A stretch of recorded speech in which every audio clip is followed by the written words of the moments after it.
right now on 5 on your side at 10. Tonight, inmate complaints. New details about the hostage situation at the city jail and what some inmates are saying about the facility's conditions. Plus tonight, game-changing heat. Usually almost every season you have a day here and there, but 5 days in a row, it's been tough. The race to reschedule after-school sports. But first, another steamy night around St. Louis. The countdown now on until better air arrives this weekend. We've endured more than 80 straight hours under an excessive heat warning, and we still have about 48 hours to go. Good evening. Thank you for being with us. I'm Ann Allred. And I'm Mike Bush. We are still in a weather alert tonight as the dangerous heat and humidity still has a grip on the St. Louis region. But there is some good news. Weather First Chief Meteorologist Scott Connell says relief is finally in sight. We can see it now, Mike, and we know coming into the weekend, temperatures will be going down. The humidity will be dropping. There may even be some showers or thunderstorms in spots. We'll get into that in a little bit, but let's talk about the heat from this afternoon into this evening. It still lingers. We had those high clouds around St. Louis during the day today. That kept us from hitting 100 degrees, but it didn't keep the heat index from getting that high or higher. At downtown St. Louis Airport, which is Parks over in Cahokia Heights, 115 for your peak heat index today. St. Louis Lambert came in at 114 with Scott Air Force Base at 113, and most areas were at or above 110. Right now, it's still around 100. That's what it feels like across much of the metro area, with temperatures holding at this point in the 80s and well into the 80s at that for most of us. Tomorrow, another repeat performance. Look for 110 to 115 on the heat index, with local areas where it's just slightly more humid, seeing slightly higher numbers, potentially approaching 120 degrees. 2 more dangerous days with that peak heat index topping out tomorrow in the extreme areas around 118, but the heat will break by Sunday, maybe for good. We'll see in a few minutes, and we'll talk about that change. And the extreme heat comes during week 1 of the high school football season. Teams on both sides of the river have already adjusted practice times. Now they're being forced to make changes to the kickoff of their seasons. Laura Barczewski is live at Francis Howell High School tonight to explain. And the Francis Howell football team actually had to start their practice inside while they waited for this field to cool down, and they're actually still out here practicing. Mercy athletic trainers say that those few hours of a difference can make a huge difference to these players on the field. Less time on the ground, less time on the ground. On a regular August afternoon, Francis Howell football players expect to deal with the heat, especially in full gear. I'd say it probably adds about 10 more degrees out there in the pads. But this week it's been a whole lot worse, even with less gear on. I mean, it's just mental. Every day we tell each other it's 70 and sunny out here. What did you say earlier? It's 72 and sunny, or was it 70 and sunny? Francis Howell head football coach Brent Shinaki says in his 13 years of coaching, he can't remember a time when they had to modify for 5 days straight due to the heat, moving outdoor practice to 8 p.m. We had to get the work in with the kids and also keep them healthy. The 2022 state champions started their practice inside, reviewing footage. Hey, as much as you can get the kids water. All while they wait for the field to cool down to a safe level according to the wet bulb globe thermometer scale. So right now here at 6:30, wet bulb's reading 86.5. And ultimately that leads to players are restricted to helmet, shoulder pads, and shorts during practice. Mercy Sports Medicine Manager Mike Janos says the special thermometers measure the humidity, air temperature, direct sunlight, and wind on each field. If you have a lot of asphalt around you, that can actually impact how the field responds as well. If the reading on the wet bulb thermometer is 92 or higher, all outdoor high school workouts and games have to be canceled, making practice and game time adjustments worth it, with lots of water on hand for drinking and dunking if needed. When you look at the summer and all the work we put in, we feel like we're in a good place, even with the modifications that we've had to make just this week. Senior team captain Logan Scribner says the heat won't keep them from a win. I got to put everything out there on the field with my guys out there. We've been playing since 5th grade or so, and it's our last time playing together, and we want to run it back. When we were out here during early practice, that would have been normal game time. We had our thermometer. The field was actually 113 degrees. Later at 8 o'clock, which will be their new game time, it was only 85 degrees. So that really makes a big difference. And they'll be playing Fort Zumwalt North this Friday at 8 o'clock. Reporting live from St. Charles, Laura Barczewski, 5 on your side. New reaction tonight to a detainee dying in custody after being housed at the St. Louis Justice Center. This happened 2 days before Tuesday's violent outbreak that left a corrections officer hurt. Our Brent Solomon is live now with what he's uncovered about more allegations of jail violence just today. Brent. Mike, I just checked in with the head of the Jail Oversight Board, who says first thing tomorrow morning he will have some questions for safety officials. There are reports of more violence playing out here today following yesterday's incident. And that's not all. Take a look.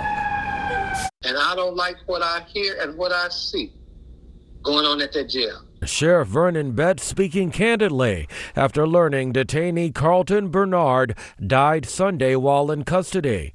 City officials say he suffered a medical emergency and was transported to the hospital. They're just a human being. That's somebody's son.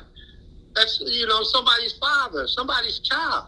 We should be concerned about anybody that's dying in the jail. And then I'm wondering why. That's the bit. Why would anybody have to die inside a jail if there are people who are supposed to be medical folks there, guards there who are watching, cameras on the folks? The death happened 2 days before 2 inmates held a 73-year-old corrections officer hostage, attacking him over the food they were being served. Now, the Jail Oversight Board is looking into a claim some 30 detainees were moved to another section of the jail Wednesday and started causing problems. Are you familiar with this? Yes, I am. I was there. They were beating on the cell doors and howling and all of that kind of stuff. They broke out one of the doors. Major complaint was that they had been over there all yesterday and all night, and they hadn't been fed. They were hooping and howling about haven't had anything to eat. A couple of them were complaining about having some blood or something splashed on them, and they still had on those clothes. Criminal defense attorney Jake Hansler says he hears complaints from detainees routinely. I imagine, again, if you were in your bathroom, locked in your bathroom, 23 hours a day with another human being. What would you do? How would you feel? How quickly would you be triggered into an argument and do something that maybe you wouldn't normally do if you were being treated humanely along the way? Today, a city spokesperson told me that they were not aware of any additional incidents happening here at the jail today, but the sheriff said it led to delays in his deputies being able to process criminal suspects into court today. By the way, the head of the jail has said they continue to address the basic human rights and needs of those who are being in custody here. And that's the very latest. Back to you. Tonight, St. Louis police are investigating the sexual assault of a St. Louis University student inside her off-campus apartment. It happened last night at the Coronado Apartments on Lindell. Investigators say they've identified a suspect, but charges have yet to be filed.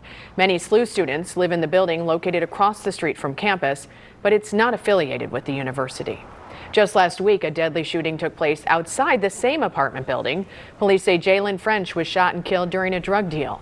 French's girlfriend then grabbed the gun and shot the suspect.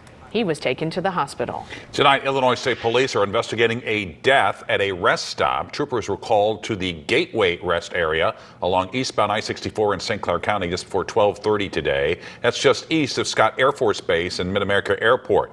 No other details have been released. Tonight, Berkeley police are investigating a possible case of illegal grave digging. It centers around 2 men caught on this cell phone video at Washington Park Cemetery in North County. New tonight, our Robert Townsend tells us what he's uncovered. It was a disturbing sight for Keisha Wayne. Wayne says Tuesday morning she stopped by this Steak and Shake in Berkeley, where she works, and could not believe what she saw across the street. That's crazy. That's unreal. She tells us she whipped out her cell phone and started recording this video of 2 men she says were digging up a grave site at Washington Park Cemetery in stifling heat.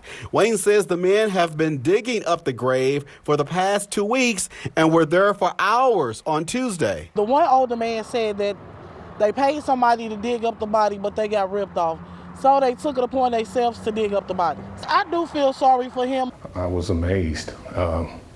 29 years of doing this work, we've never had any issues or any incidents like that. Berkeley Police Chief Art Jackson says a cemetery worker called their police department. Around 5 that afternoon, officers went to the North County Cemetery, saw the uncovered gravesite, a huge pile of dirt, and confronted both men who are in their 70s. One of the guys had a long spade in his hand. What we were told at the time during the initial part of the investigation, they wanted to take the body to a different cemetery.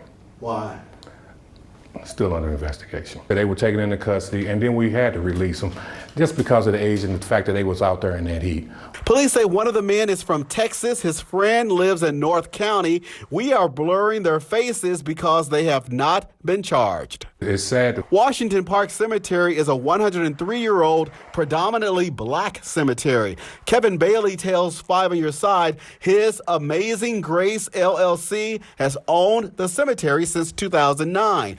Bailey and his attorney, Craig Smith, declined to talk on camera. Smith says the Texas man bought the plot, owns it, and can do whatever he wants to it. But Chief Jackson says under Missouri law, to exhume a body from a grave, one must have a state order, which Jackson says these 2 men did not possess. Oh, I wouldn't say charge them, but just maybe get them some help or something. Now, in a statement, Asia Corrigan, the president of the St. Louis Preservation Crew, tells us, quote, the ongoing desecration and lack of accountability of Washington Park Cemetery is unacceptable. Corrigan says our local leadership should immediately acknowledge this mental and emotional community trauma and work towards solution. Again, police and prosecutors are still investigating this case.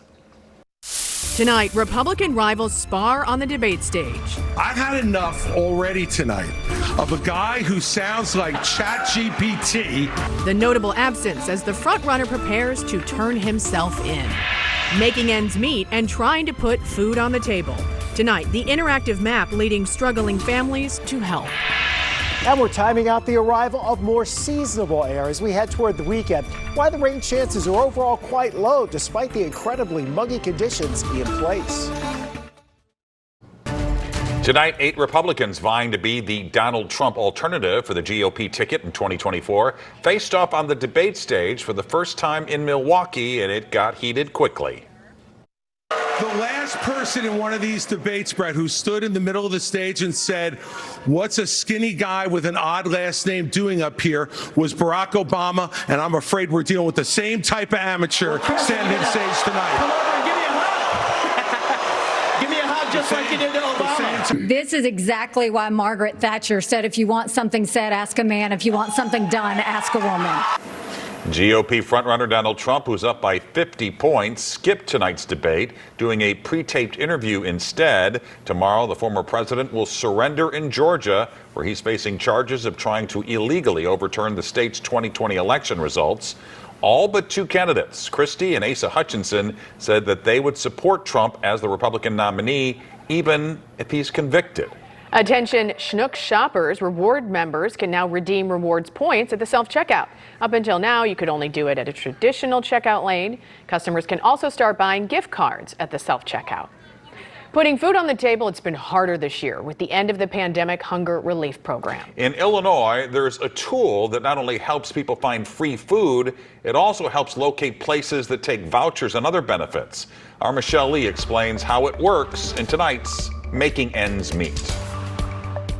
You know, when you're faced with challenges, you need real answers, especially when it comes down to basic needs, right? So I want to show you this Find Food Illinois map, and it's really cool. It's been around since the pandemic, but it's gotten better over time.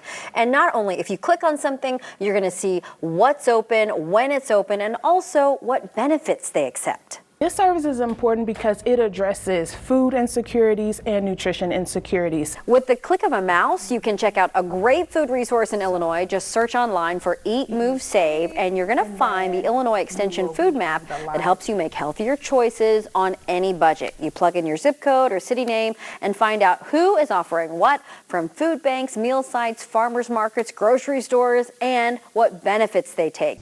As LaQuisha Bajol-Hayes will tell you, it is especially designed to help people with resource management. That means people who may use a number of benefits to pay for food. Senior citizens, moms, or those who receive food benefits can get so much information all in one place, because at the end of the day, eating healthy shouldn't be only for people who can afford it. Food is medicine, so it ties back to chronic illnesses, disease, all those types of things that heavily impact our communities.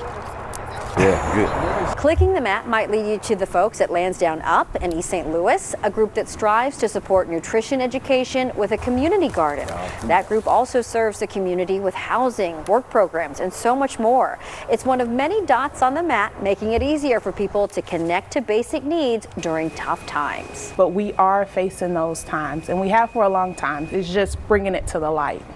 So again, the website really easy to remember, eatmovesave.org. You can click on the Find Food Illinois map. There you can search by zip, city. You can even do filters here, which is pretty cool to show what you're looking for. And then another added feature are the recipes. Not only are there a ton of healthy recipes here, there are also ones that are for cultural diets as well. Back to you.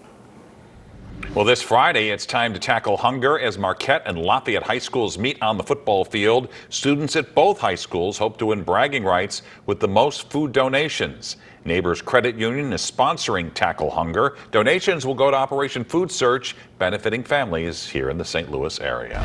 2 days more of extreme heat means 2 more days without the loop trolley. Operators closed the line for the past 3 days because the cars are not air conditioned. It was originally supposed to reopen tomorrow. That's now pushed back to Saturday. These dog days of August mean Dog Day at the St. Louis Wheel has been postponed. Because of the heat, it's been moved from tomorrow to Monday. Dogs can ride for free with their ticketed owners. Chief Meteorologist Scott Connell rejoins us now with that weather first forecast. And like you say, there is some relief in sight. There is. It's in sight now and getting closer. We're within 48 hours of seeing this excessive heat warning coming down and coming to an end. But, you know, it's been a long week. 4 full days with the heat index during the afternoon in that 110 to 120 degree range. You see it's still hazy across the area tonight. We have a few clouds here and there, but it's otherwise pretty quiet around St. Louis, just toasty still. Now, these were the peak heat index values this afternoon. Highest we saw in the metro area over in Cahokia Heights, close to downtown St. Louis. That's the downtown St. Louis airport over there, parks. And of course, temperatures there tend to cool off a little more so during the nighttime hours than what we would see as you get into town. Still looking at 89 degrees in St. Louis right now, and our heat index still running close to 100 in the metro area.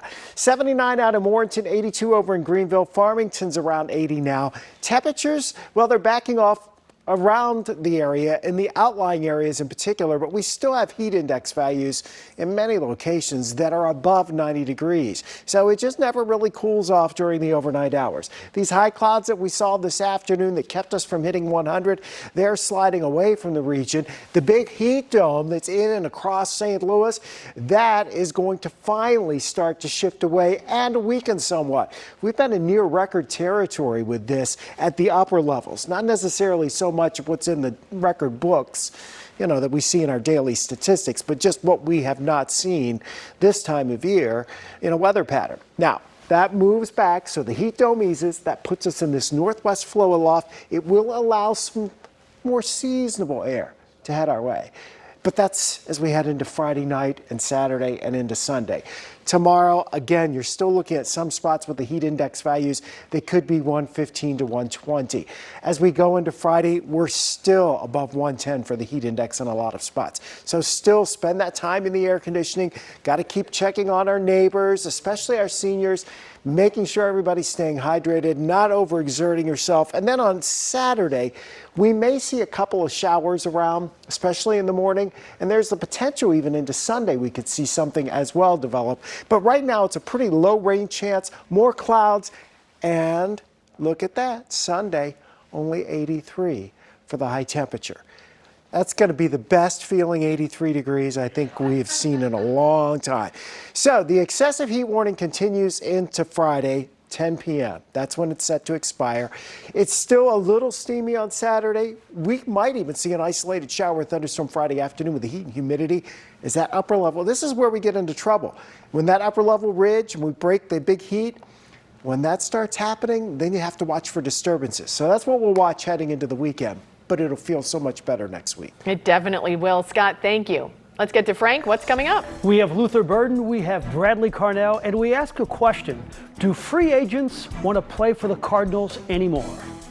And a reminder, this year's Show of Strength NBA Telethon is a week early this year. We're going to be live from Grants Farm this Sunday night from 8 until 10. You can watch on air on KSTK.com and the 5+ streaming app. And of course, all the money raised during the telethon goes to help people with neuromuscular diseases right here in the St. Louis area.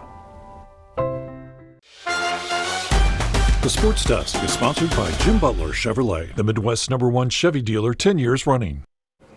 0.5% of players who play high school baseball get drafted. So imagine what it was like for the Palacios family to see their two sons compete against each other at a major league game. My parents had lofty goals too for my brother Mark and me. My dad said, just be the best busboys you can.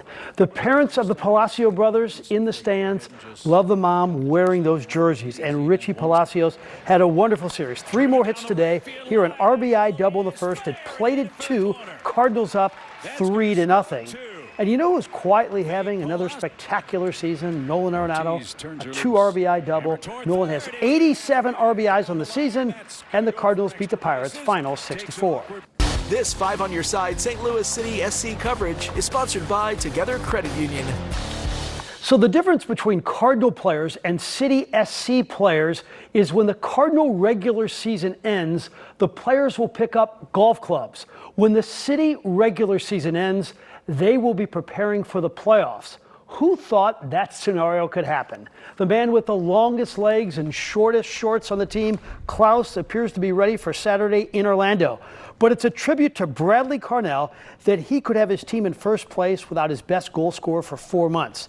If any team lives the motto, next man up, it's St. Louis City SC. Whoever they plug in, they produce. Yeah, we kind of everybody's nobodies, right?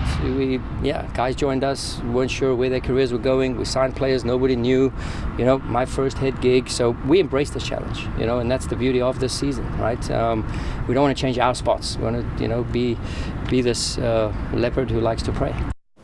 The Mizzou Tigers will open their season next Thursday night against South Dakota, and the straw that stirs the drink for the Tigers could be number 3, Luther Burden, who a year ago was ranked as the #1 wide receiver in the land. Mizzou is living by the phrase, something to prove. I think it's a great quote, but I've been, living by that, since I've been playing football. So it just stuck with me, and it's just, the football team uses it, as fire. So we got something to prove.